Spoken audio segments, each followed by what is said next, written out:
കിനാവിലണിഞ്ഞ വസ്ത്രശോഭയുമായി വസ്ത്രവൈവിധ്യങ്ങളുടെ മനോഹരമായ ഷോപ്പിംഗ് വിസ്മയം. അഴകിൻ രാജകുമാരിയാക്കുന്ന മഹിമയേറും മംഗല്യപ്പട്ടുകളുടെ വ്യത്യസ്തമായ കളക്ഷൻസ്. വിവാഹ വസ്ത്രങ്ങളോടൊപ്പം ഡിസൈനർ ലാച്ചുകളുടെയും ലഹങ്കകളുടെയും പാർട്ടി വസ്ത്രങ്ങളുടെയും ഒരു അതുല്യ ശേഖരം. My Bharat Tex, new bus stand, Thalassery. ഇനി വില പേരിന് മാത്രം. കണ്ണൂർ ജില്ലയിലെ തളിപ്പറമ്പ് പോലീസ് സ്റ്റേഷൻ പരിധിയിലെ +1 വിദ്യാർത്ഥിയെ ക്രൂരമായ പ്രകൃതിവിരുദ്ധ പീഡനത്തിനിരയാക്കിയവർക്കെതിരെ തളിപ്പറമ്പ് പോലീസ് കേസെടുത്തു. CPIM മുയ്യം പടിഞ്ഞാറ് ബ്രാഞ്ച് സെക്രട്ടറി രമേശനും മുയ്യം ബ്രാഞ്ച് സെക്രട്ടറി അനീഷിനുമെതിരെയാണ് കേസെടുത്തത്. ഇരകളായ സുഹൃത്തുക്കൾ നടത്തിയ തന്ത്രപരമായ നീക്കത്തിലാണ് രമേശൻ അറസ്റ്റിലായത്.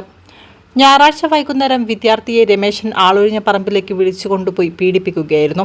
പീഡനത്തെ തുടർന്ന് അവശനായ വിദ്യാർത്ഥി കൂട്ടുകാരായ ചിലരോട് വിവരം പറഞ്ഞു.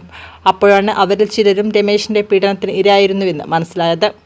തുടർന്ന് പീഡനത്തിനിരയായ കുട്ടികൾ രമേശിനെ കൈകാര്യം ചെയ്യാൻ തീരുമാനിക്കുകയും പീഡനത്തിനെതിരായ വിദ്യാർത്ഥിയെ കൊണ്ട് രമേശിനെ ഫോണിൽ വിളിപ്പിച്ച് സംഭവം നടന്ന സ്ഥലത്ത് തന്നെ ആവശ്യപ്പെടുകയും ചെയ്തു. കുട്ടികൾ ഒരുക്കിയ കെണി മനസ്സിലാകാതെ രമേശൻ തന്റെ കൂട്ടുകാരൻ കൂടിയായ അനീഷിനെ ഫോണിൽ വിളിച്ച് സ്ഥലത്തെത്താൻ നിർദ്ദേശിക്കുകയും ചെയ്തു. സ്ഥലത്തെത്തിയ രമേശിനെ കുട്ടികൾ പിടികൂടി രക്ഷിതാക്കളെ അറിയിച്ചു. ഈ സമയം ഇതൊന്നും അറിയാതെ രമേശന്റെ നിർദ്ദേശാനുസരണം സ്ഥലത്തെത്തിയ അനീഷ് അപകടം മനസ്സിലാക്കി കുറ്റിക്കാട്ടിലൂടെ ഓടി രക്ഷപ്പെടുകയും ചെയ്തു. അറസ്റ്റിലായ രമേശിനെ കോടതിയിൽ ഹാജരാക്കും.